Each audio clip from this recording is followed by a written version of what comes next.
Story RH, le podcast RH qui ne vous raconte pas d'histoire. Bienvenue à toutes, bienvenue à tous. History is made of stories. Dans cet épisode, nous allons nous interroger sur la discrimination salariale et les méthodes qui permettent de la débusquer. Le sujet des discriminations, de toutes sortes, est par nature difficile parce qu'il s'affranchit difficilement des émotions, des expériences personnelles et parfois de profondes souffrances. Difficile aussi de ne pas le comprendre, en effet. Le sujet devient encore plus complexe lorsqu'on en vient plus spécifiquement aux discriminations salariales. Parce que la rémunération en soi est aussi une thématique porteuse d'une dimension affective importante, de tabous culturels, voire de représentation un peu hâtive. C'est encore plus délicat, donc, quand on mélange les deux thèmes.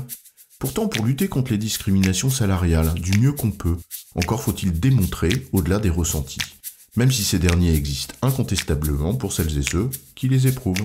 Se pose donc la question de la méthode. Comment faire ? Alors, discrimination, rémunération et régression, c'est quoi l'histoire ? L'histoire est simple à raconter mais plus difficile à écrire. En l'occurrence, ce que l'on cherche à prouver, c'est une éventuelle différence de traitement entre des catégories de personnes. Et ce, en fonction de critères indépendants de leur travail, leurs compétences, leurs résultats ou leurs performances. Bref, on ne parle pas ici d'égalité, mais plutôt d'équité ou d'égalité de traitement.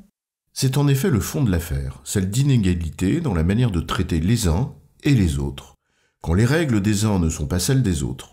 Lorsque c'est le cas, c'est normal que ce soit vécu comme une injustice, parce que c'en est une. Alors évidemment, on sera tenté de dire à travail égal, salaire égal. On le comprend, et c'est une bonne intention. Le salaire égal ou pas, ça se voit facilement. Mais à travail égal, ce que cela peut revêtir est plus difficile à montrer formellement. En cela, comparer des salaires moyens entre deux populations, par exemple, c'est peut-être un indicateur, mais ça démontre pas grand-chose. Dit simplement, cela doit inviter à vérifier qu'il y a une différence dans la manière de traiter les deux populations ou pas.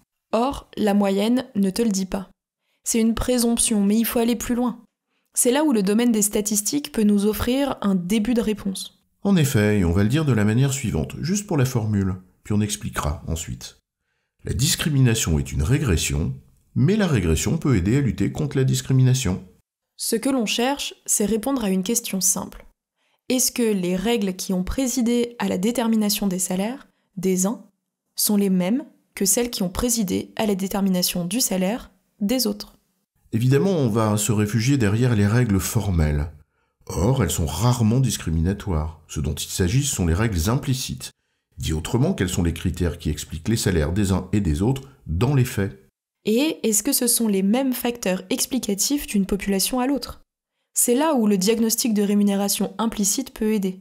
Ça fait appel aux techniques de régression. D'où le titre et la formule.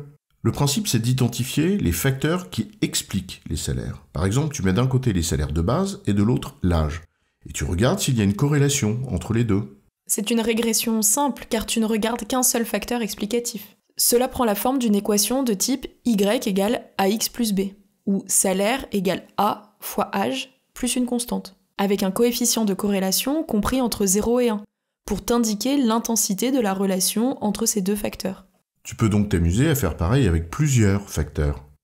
La responsabilité, par exemple, mesurée avec le poids du poste, avec une méthode comme la méthode EHAI, par exemple, l'ancienneté dans le poste, l'ancienneté dans l'entreprise, etc. Cela devient donc une régression multiple, car il y a plusieurs facteurs explicatifs. Ça prend aussi la forme d'une équation de type salaire égale A fois le premier facteur, le poids du poste par exemple, plus B fois le deuxième facteur, l'ancienneté dans le poste par exemple, plus etc. et à la fin, une constante. On ne va pas rentrer dans le détail des indicateurs statistiques à vérifier pour interpréter correctement ce type de résultat, genre le T de Student, le test de Fisher, etc.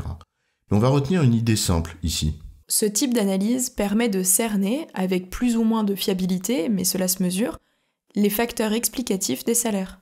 Pas en théorie, mais dans les faits. Or, c'est ce que nous cherchons précisément à faire. Il convient donc alors de faire l'analyse sur une population A et une population B, et voir si les facteurs explicatifs sont les mêmes et s'ils ont la même importance. C'est là où une différence importante devient problématique en matière de discrimination. Prenons une illustration pour simplifier le raisonnement. Dans telle entreprise, par exemple, l'ancienneté dans l'entreprise est un facteur qui pèse plus sur la détermination du salaire des femmes que celui des hommes. Pourtant, les règles sont les mêmes. Tu veux dire qu'un ou deux congés maternité, c'est des augmentations qui passent à la trappe ? Tiens donc. L'exercice peut paraître fastidieux, technique et complexe, surtout si l'on se dit qu'on voudrait identifier tous les facteurs potentiels explicatifs, d'une part, et d'autre part faire le test sur de nombreuses populations différentes. Mais la méthode peut au moins être appliquée là où une différence de moyenne, sans dire ce qu'elle cache, invite à creuser ce qu'elle dissimule, vraiment.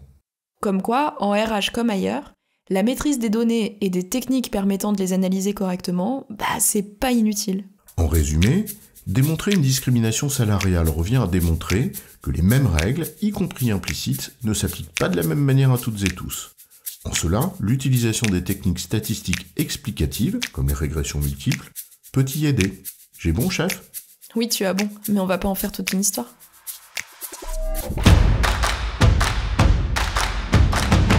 Story RH, le podcast RH qui ne vous raconte pas d'histoire.